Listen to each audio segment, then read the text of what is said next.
Bonjour à tous, nous nous retrouvons pour une nouvelle vidéo pour réviser et réussir le CRPE. Donc aujourd'hui nous allons nous concentrer sur les sciences et donc sur l'épreuve d'application qui est une épreuve écrite.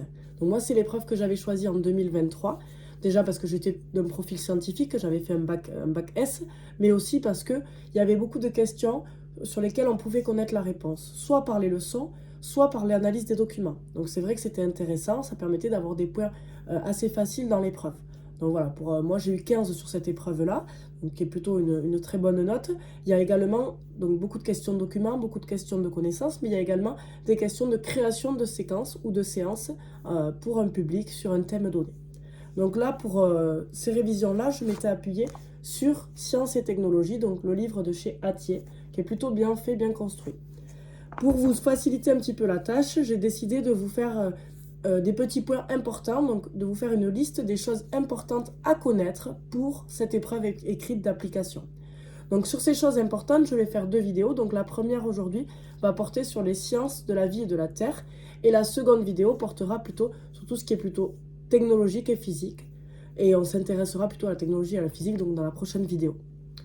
Donc par rapport à la vidéo d'aujourd'hui, on va s'intéresser à la science de la vie et de la Terre. Donc on va beaucoup parler du vivant et je vais vous donner un peu ce qui est important à retenir. Donc premièrement, ce qu'il faut retenir, c'est que tout être vivant est constitué à la fois de manière minérale et de manière organique. Les êtres vivants sont constitués de cellules et la cellule est l'unité structurelle et fonctionnelle du vivant. C'est d'ailleurs celle qui contient l'ADN. C'est elle qui contient l'ADN. Donc l'ADN qui permet aussi d'être transmis entre chaque individu d'une même espèce. Donc votre ADN, il sera basé sur l'ADN de vos parents et sur l'ADN de vos grands-parents et ainsi de suite avec le transfert des différents gènes et des différents chromosomes. Donc vous aurez effectivement l'ADN, donc c'est une molécule de structure et de fonctionnement. Et donc cet ADN-là et ces cellules-là indiquent qu'il y a une origine qui est commune à tous les êtres vivants, qui daterait d'il y a 3,8 milliards d'années. Donc ça c'est important à retenir, origine commune entre tous les êtres vivants, qui daterait d'il y a 3,8 milliards d'années. Ensuite, la phylogénie, c'est une science qui estime les dates d'apparition des différentes espèces. Cette science, elle est très importante puisqu'elle permet de retracer un petit peu l'évolution, ce qui s'est passé entre les différentes espèces, à quel moment elles sont apparues, comment elles se sont développées, même à quel moment parfois elles peuvent avoir disparu par exemple. On a l'arbre phylogénétique qui va nous servir aussi dans ces études-là. C'est un schéma qui permet de visualiser, donc sous forme d'arbre, les différents liens de parenté entre chaque espèce et de placer ensuite des ancêtres communs hypothétiques. Hypothétiques, c'est-à-dire on suppose que ces ancêtres sont communs parce qu'ils ont ces caractères-là, par exemple. Il faut bien faire la distinction en science entre la classification. Donc la classification des individus, c'est regrouper les êtres vivants en fonction de caractères communs. Donc souvent on fait une classification qu'on appelle emboîtée à l'école, qu'on propose en cycle 3, on ne propose pas avant le cycle 3, dans laquelle on a vraiment donc, les êtres vivants avec les caractères communs. Donc on a une première classification avec un caractère commun à tous, et ainsi de suite, et ça fait des petits groupes à l'intérieur. Plus ils ont de caractères communs, plus il y a de boîtes et plus on se retrouve à l'intérieur de la boîte centrale. Donc ça veut dire quand on est dans la même petite boîte qu'on a beaucoup de caractères en commun et donc des liens de parenté assez importants. Ensuite, on a le rangement. Rangement, c'est plutôt quand on ordonne selon un caractère continu. Par exemple, on va ordonner des êtres vivants par la taille.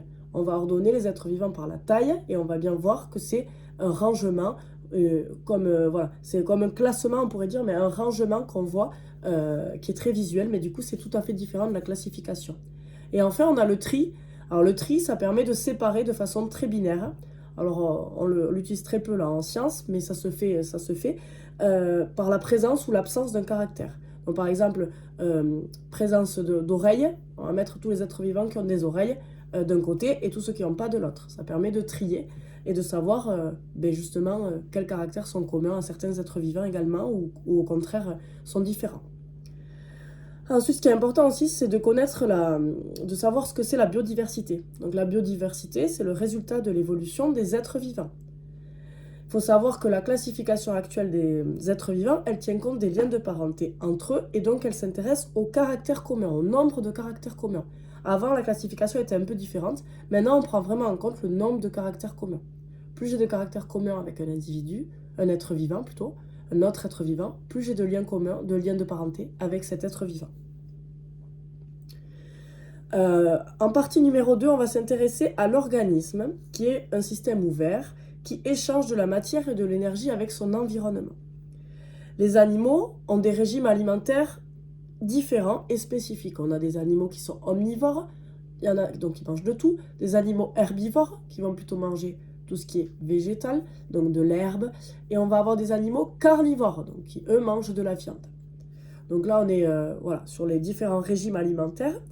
Chez tous les animaux, et donc chez tous les êtres vivants, la respiration correspond à la production d'énergie.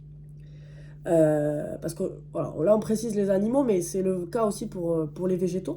La respiration, elle correspond à la production d'énergie par les cellules lors de l'oxydation des nutriments associés à des échanges gazeux avec l'environnement.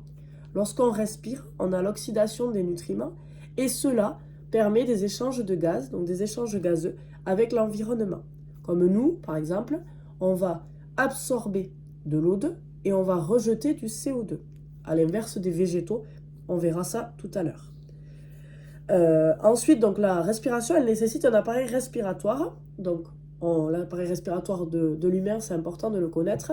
Vous savez qu'il y a différentes parties. On sait qu'il y a la bouche, la trachée, les poumons et ainsi de suite. Donc, c'est important de le prendre en compte. Et cet appareil respiratoire, il est aussi accompagné d'un système qui permet le transport de gaz respiratoire. Donc là, il s'agit du système cardiovasculaire. Alors, il faut savoir donc que le système respiratoire est un système clos avec des veines, des artères, des capillaires et qui est relié bien sûr avec le cœur. Chez les mammifères, c'est en tout cas le cas, c'est un système clos avec les veines, le cœur, l'artère, les artères et les capillaires. On va s'intéresser au point suivant. On continue sur ce thème. Il faut savoir que nous on absorbe de l'O2 et on rejette du CO2 comme je vous l'ai dit, et ça se produit à deux endroits. Au niveau du poumon, il y a des alvéoles autour des poumons, et c'est au niveau de ces capillaires, des capillaires de ces alvéoles. Capillaires, c'est des petits vaisseaux.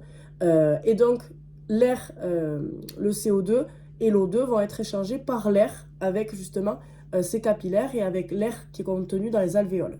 Et ensuite, cette absorption et ce rejet vont également se situer au niveau de tous les organes, entre le sang des capillaires et entre le cytoplasme des cellules. Le cytoplasme, c'est le liquide qu'il y a dans la cellule.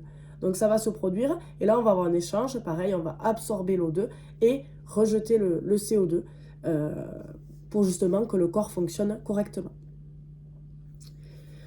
Il y a également les organes de sens. Alors les organes de sens qui permettent de transmettre à notre cerveau des informations diverses concernant le milieu extérieur. Donc il y a 5 sens: odorat, vue, audition, toucher et goût. Et on peut ajouter 3 autres sens qui sont sensibles aux infos internes. Donc là, on va s'intéresser aux informations internes. C'est la kinesthésie, qui permet de percevoir sa posture, comment on est, l'équilibre et la perception de la température et de la douleur au niveau viscéral. Il faut savoir que le mouvement du corps est permis grâce à l'action coordonnée de muscles antagonistes qui sont fixés sur un squelette chez les vertébrés. Donc par exemple, si je contracte ici mon biceps, je vais avoir une contraction des biceps et un relâchement ou un étirement des triceps derrière. Donc c'est bien 2 muscles antagonistes. Ça, c'est important aussi de le retenir. Pour les déplacements, on remarque qu'il y a de nombreux déplacements qui sont différents selon les animaux, selon les êtres vivants. Donc effectivement, on a des déplacements sur le sol qui ont pour but de vaincre le frottement et la pesanteur. Dans l'air, on va devoir avoir une musculature puissante pour se maintenir en l'air. Et dans l'eau, il faut une résistance. Il y a une résistance plus forte dans l'eau, mais on a besoin d'un moindre effort pour résister et pour se déplacer et pour se maintenir dans l'eau, parce qu'on est toujours plus léger dans l'eau. La reproduction animale. Alors, quel que soit le mode de reproduction, la perpétuation de l'espèce est bien sûr assurée par cette reproduction-là. Il existe la fécondation externe, donc qui se passe en milieu aquatique et qui est plus aléatoire. Mais souvent, elle est plus aléatoire, mais souvent il y a un nombre considérable de cellules œufs qui sont rejetées et donc dans l'eau et qui sont donc ensuite fécondées et qui sont donc produites par la suite, puisque effectivement il y a un grand relâchement de cellules œufs. Et pour la fécondation interne, donc c'est la fécondation que l'être humain utilise également. La fécondation interne, c'est la rencontre de gamètes femelles et des gamètes mâles, qui aboutit soit à la création d'œufs, donc ces œufs sont expulsés et ensuite sont protégés par l'animal, et ensuite ils éclosent au bout d'un moment. Ils sont bien protégés parce qu'en général, ils sont d'un nombre quand même assez faible, donc ils sont protégés. On appelle ça l'oviparité. Et ensuite, on peut avoir également, lors de la fécondation interne, comme chez l'être humain, la création d'un être vivant à l'intérieur de l'utérus féminin et à l'intérieur de l'utérus de la femelle. Donc là, c'est la viviparité. Et cette viviparité permet donc un développement de l'enfant à l'intérieur de l'utérus femelle et ensuite une naissance donc d'individus, de jeunes qui vont grandir par la suite. Donc les êtres humains deviennent aptes à procréer à partir de la puberté. Bien sûr, il faut 9 mois de grossesse pour faire naître un enfant. Et cet enfant grandit jusqu'à l'âge de 20 ans. Bien sûr, chaque être humain a un patrimoine génétique propre. Il est unique. La nutrition des végétaux. Alors, pour que les végétaux se nourrissent, il faut qu'il y ait une coopération de toutes les parties végétales. C'est-à-dire que les racines pompent l'eau.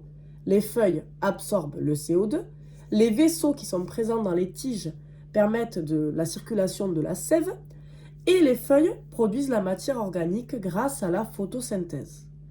Donc, la matière organique permet ensuite le développement du végétal, puisqu'elle se nourrit et donc elle grandit avec cette matière organique.